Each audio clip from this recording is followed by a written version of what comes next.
অধিকাংশ মানুষ সালাম কি সিস্টেমে দিতে হয় এটাও অনেকে জানে না।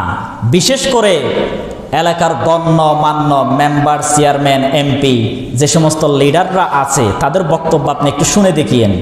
ফেসবুক কিংবা ইউটিউব সম্মেলন, এখানে গিয়ে আপনি তাদের বক্তব্য শুনিয়েন।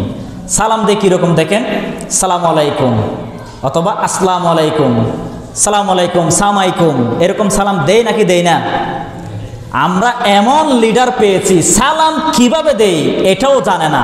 তারা কিভাবে সমাজের নেতৃত্ব দিবে একটু চিন্তা করে দেখেন।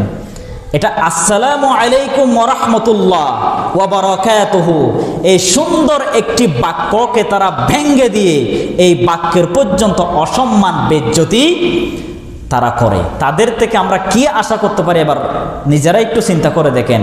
আমি লিডারের বিরুদ্ধে বলতেছি না, আমাদের সমাজের এমন একজন লিডার থাকবে, নেতৃত্ব দিবে, যার কোয়ালিটি হবে কোরআন এবং সুন্নাহ মোতাবেক। আমরা এমন লিডার পেয়েছি সালাম কিভাবে দেই এটাও সে শুদ্ধ করে পারে না।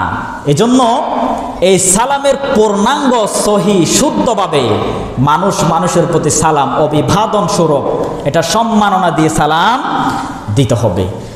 আল্লাহ রব্বুল আলামিন মানুষদেরকে যে বিবেক দিয়েছেন, আকল দিয়েছেন, কোরআন এবং সুন্নাহ অনুযায়ী তার জীবন এবং যাপন পরিচালিত করার জন্য।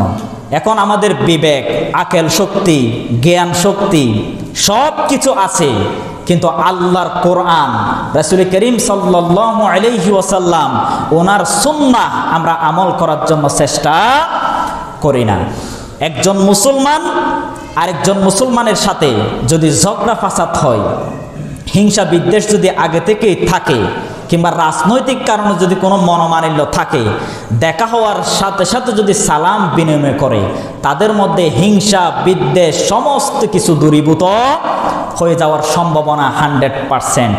কিন্তু আমরা দেখা হলে তার দিকে ফিরেও তাকাই না, কোনো প্রকার গুরুত্ব দেই না, সালাম তো দূরের কথা, তার দিকে চোখ দিয়ে একটু আমরা লক্ষণও করি না। এটাই হচ্ছে মুসলমানদের চিত্র।